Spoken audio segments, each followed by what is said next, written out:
So people these days emphasize on the idea of the power of now.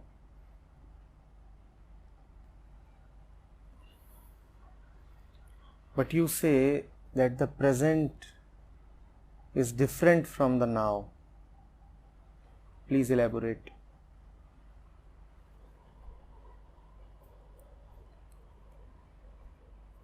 This whole talk about the power of now is a great sham.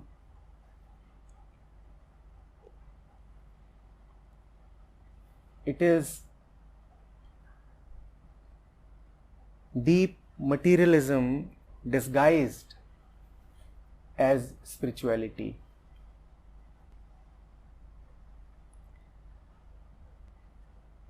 The present is not the now.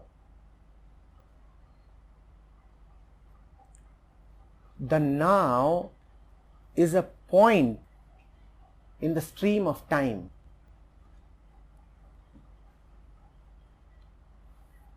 The now is that which is preceded and followed by the past and the future. The present is that in which the past, the now and the future simultaneously coexist. The now is a point in the stream. The present is the vast infinite land in which that stream is flowing. The present contains the stream of time from the beginning till the end. That is why the present is beyond time. The present is an infinity that contains the stream of time from the beginning till the end. The past is there in the present, the now is there in the present, and the future too is there in the present.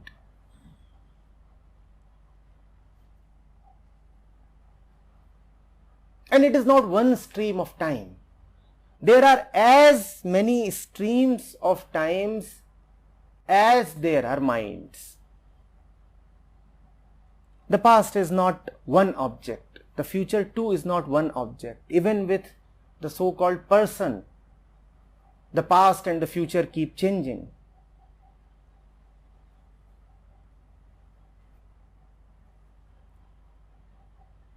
So infinite rivers of time keep flowing in this vast land called the present.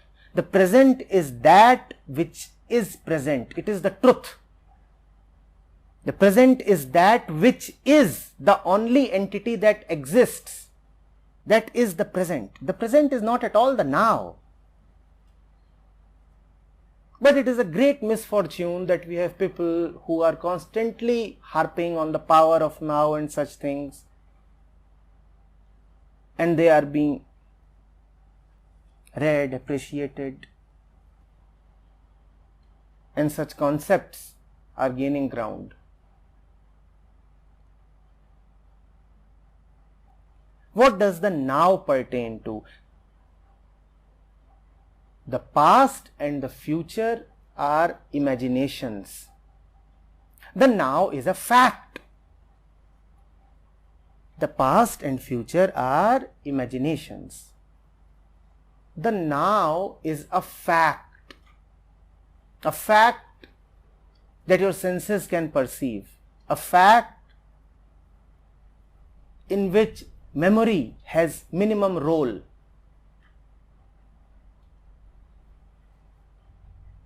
But nevertheless, there is no now sans the world. When you say something is there right now, then something has to be there. Without something, without the world, without space-time, now has no meaning. The present has meaning even without the world and without space-time. When you say live in the now, all that you mean is that you should live in facts, which is all right. But to say that this is an ultimate expression of truth is grossly misleading. And as far as the mind is concerned, the mind has use for the past and for the future.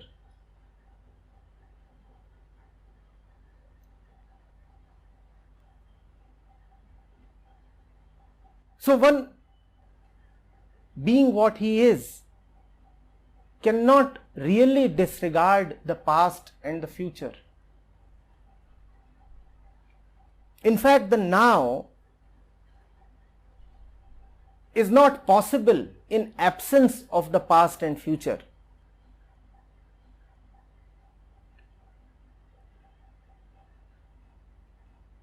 It's a part of the same stream. Yes, it's just a point.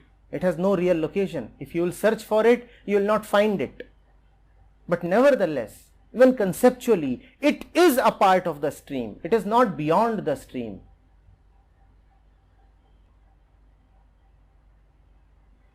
Facts are material. Facts are dualistic. Facts are supplied to you by your senses. Facts might take you to the door of the truth, but facts by themselves are not the truth. Now is not the present, and facts are not the truth.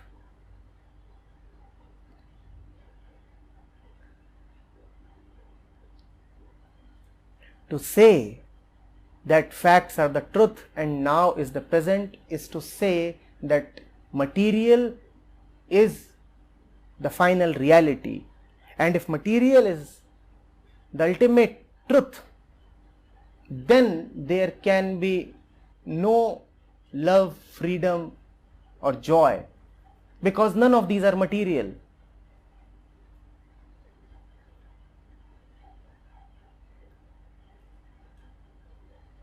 There can be no love in facts. There can be no freedom in facts. You cannot draw a picture of the truth and say, here it is, the fact. And remember, there is power in facts. So you can talk about the power of now, but there is no power in the present. The word power is meaningful only in the absence of something else against which the power may be used and applied.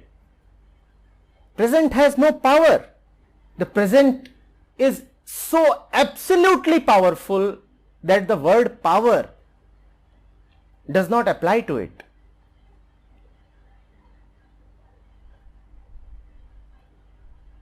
Against whom will the present apply its power? How to say that it is powerful? It is meaningless.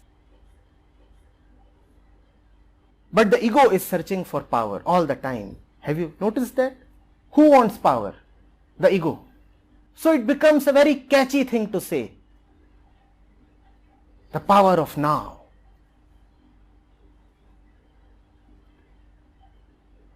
This cannot be a spiritual utterance.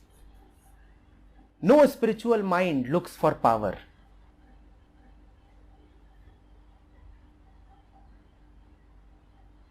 It's only the ego that is insecure and hence is looking for power.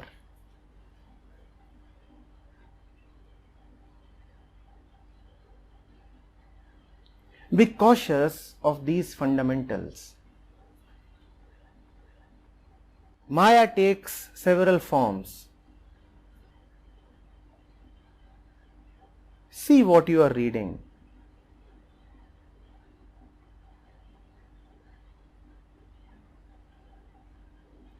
I keep reminding this to you again and again. Be very careful about what you are reading. Just don't pick anything up. Our minds are already full of too much of rubbish. Do not add to it. Every miserable man who's been thrashed everywhere would want to read such things in order to get some power. In order to feel a little less miserable, in order to feel being in control. See, unless you are connected to the truth, life beats the hell out of you.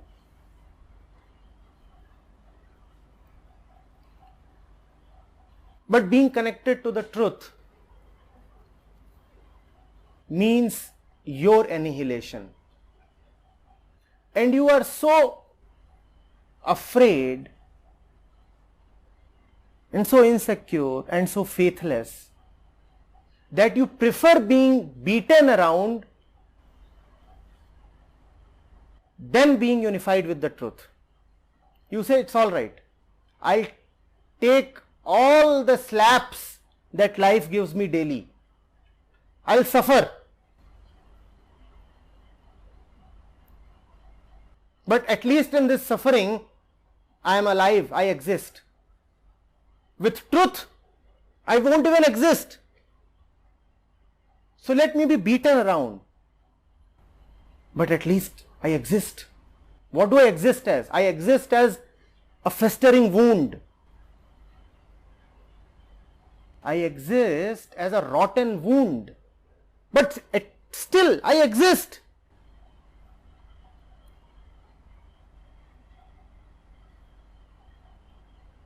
Now, if somebody comes and offers this deal to you, that, in your absolutely powerless existence, and you have actually no power, I can give you some power. I can give you power without you having to surrender to the truth. Then you will take that deal. You will lap it up. You will say, wow, I will get power without having to surrender to the real source of power. Great. Wonderful. It's like being born again without having to die. Great. I'll take this rebirth. It's like getting the ultimate without paying the price. I'll take this deal. So there are several dealers who bring these kind of deals to you and you want to take them. These deals appear so attractive. You want to take them. You say, here is somebody who makes some business sense. He is saying, don't surrender your ego, and yet you can have power.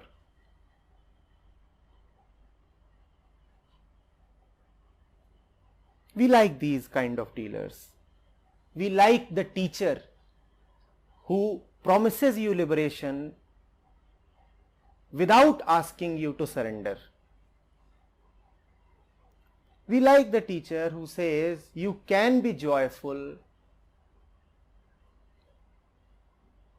while maintaining your current patterns of life. Look at all these people who are so very famous and powerful these days.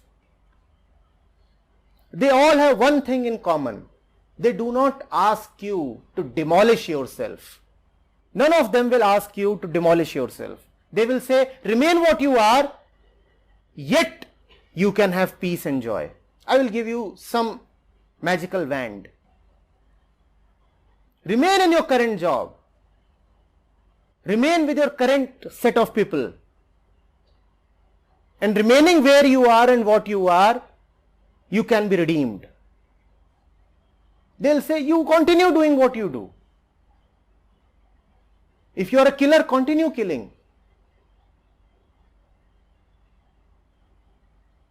If you are a cheat, continue cheating. If you are all the time sitting in your pattern-based responsibilities, keep sitting there.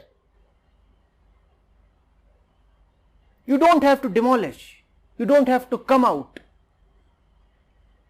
You don't have to leave anything. Dropping is not needed. I will give you some pain reliever. You can continue with your rotten job. I will give you some kriya. So when you feel very, very stressed out, then you can do this. Inhale, exhale, and think of fairies and angels. Imagine that they are descending from heaven with the message of God, and you will feel peaceful. And you greatly like this message. So I don't have to give up my job, and yet I can have peace. I can have my paycheck and I can have peace. My Guru has given me a wonderful kriya. Beware of this teacher. The real teacher will not lie to you. He will not promise you something which is impossible. Peace and patterns do not go together. Greed and God do not go together.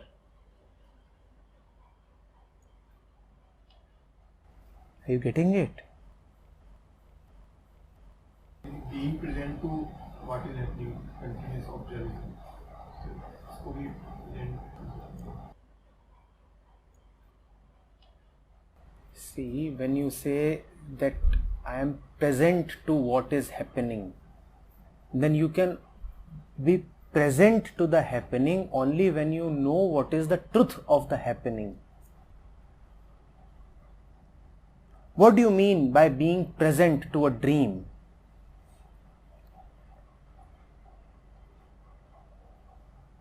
What do you mean by that? Being present to what is happening does not mean that what is happening is that a truck is passing,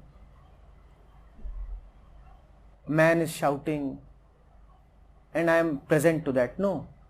Being present to all that means that when I am observing that, then my heart is located in the present. And remember, what is happening implies time. All happening takes place in time.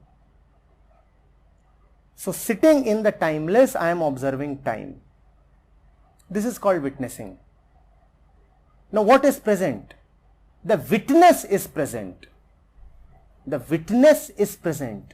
The happening really cannot be said to be present. And the witness is timeless. The timeless witnessing time.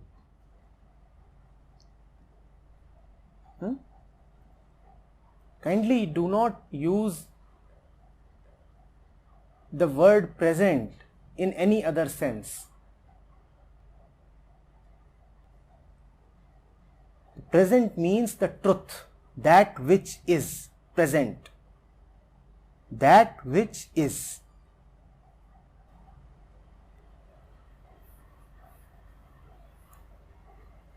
Witnessing फिर ये बोल सकते हैं कि कुछ भी जो हो रहा है वो मेरे को कैसे इफेक्ट कर रहा है और what is meaning to me. No, not at all. Witnessing is not something special. Witnessing is not about thinking what it means to me. Witnessing means whatever is happening is just happening, and as it is happening, I am located at a point which is beyond the happening. Witnessing does not mean that you are entertaining a particular thought by looking at what is happening. So I am sitting, eating, walking, sleeping, and all this is happening in the world, in space time. And even as all this is happening, I am untouched.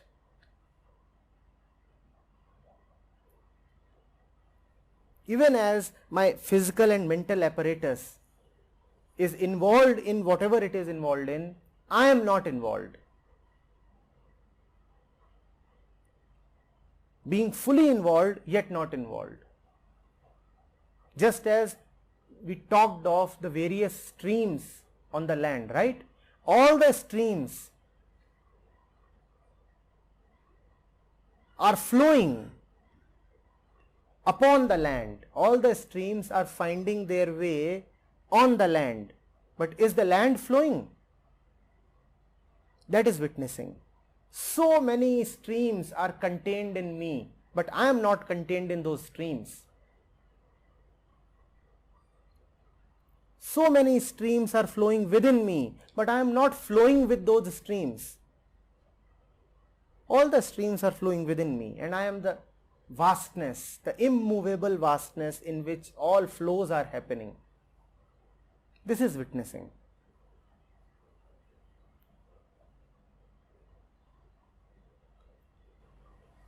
Just now we were talking about why does one come to Advait? When I see myself, I see there is an urge to make relations with people. How should I look at it? And two fruits of a tree are brothers and are related to each other. They do have a relationship, but they have a relationship via the root.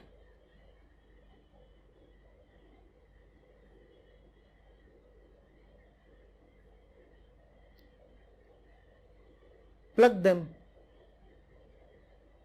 dissociate them from the root, and what kind of relationship is left?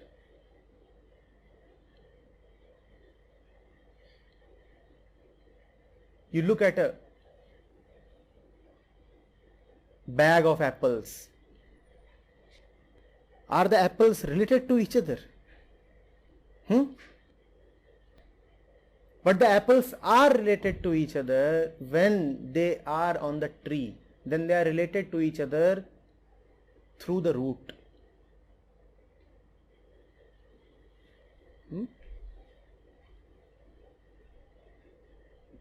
Otherwise, your relationships will be rootless. Two apples hobnobbing with each other. Dead apples.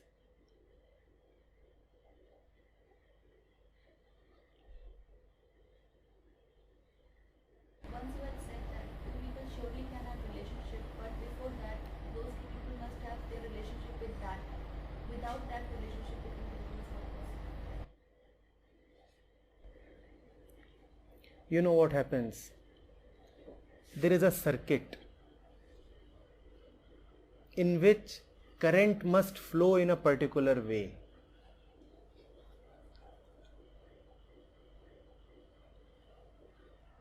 Current must flow through X, then through Y, then through Z. So X and Z are in a sense connected via Y. When Y is bypassed and X and Z get directly connected, you know what that stage is called? It is called a short circuit, and then there is an explosion. Often we have case of short circuits where Y is bypassed and X and Z get too cozy. Then all you get is a surge of current, a lot of excitement and heat and smoke and fire and destruction. Don't let short circuits happen.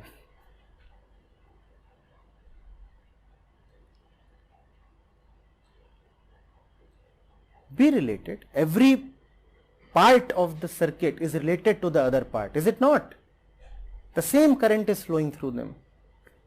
Be related.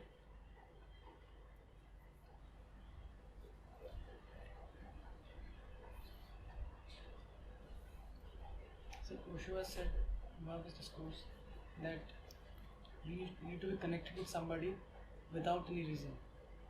But we see, even though the reasons can be for peace and all, but there is always a reason. No, peace is never a reason.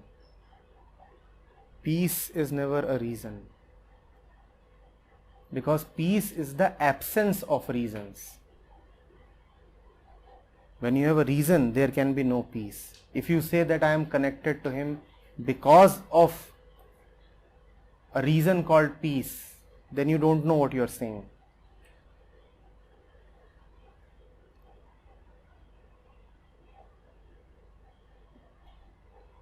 If you have a reason, then there can be no peace.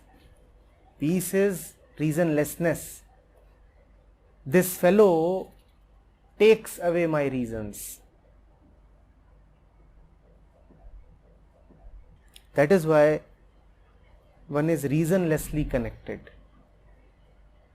He takes away my reasons. Or I forget all my reasons in his presence.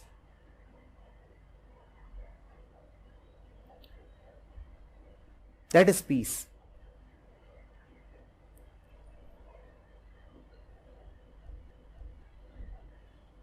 Actually, reading does a lot of harm as well. You read something and then you interpret it with your mind. And then you form concepts. And it becomes so difficult to get rid of those concepts. And the concepts are even more difficult to remove when the great truth itself has been turned into concepts. Concepts about this and that can be easily removed, but concepts about love, truth cannot be removed. If you formed a concept by listening to your neighbor, this concept can be easily removed. But if you formed a concept by reading the Gita, this concept is so difficult to remove. So reading can actually be very harmful, because now Gita has been turned into a concept by you. And you are so sure that this is written in the Gita, so it must be true. You don't even know what is written there and how you have misinterpreted it.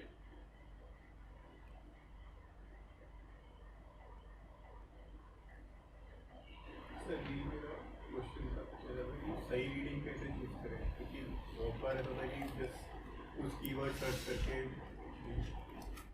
The right reading can only be recommended to you by the right teacher if you want to know the truth very directly. Simple. You can never choose the right reading. You see people choosing readings all around you, don't you? You know what sells. What is selling is being chosen by somebody. You will only choose what you are. You will never choose a reading which pulls you out. जब date पे posting करते हैं ना, तो उसमें भी जैसे ओशो को पढ़ना है, तो ओशो में भी क्या पढ़ना है वो भी. So do not think that the posting is serving to liberate you, to give you any kind of great knowledge. That posting serves a different purpose. That posting serves to remind you. Kindly do not think that I have asked you to post so that you may learn something from what you are posting. What you are posting is mostly valueless. What you are posting contains very little that will help you. But still posting is helpful. What you are posting is not helpful, but posting is helpful. Because when you are posting, you remember something. What you are posting is 99% junk. But the important thing is that you are posting, not that I am posting some great stuff. The important thing is that you are posting. Whatever you will post, I am repeating, will be of no value.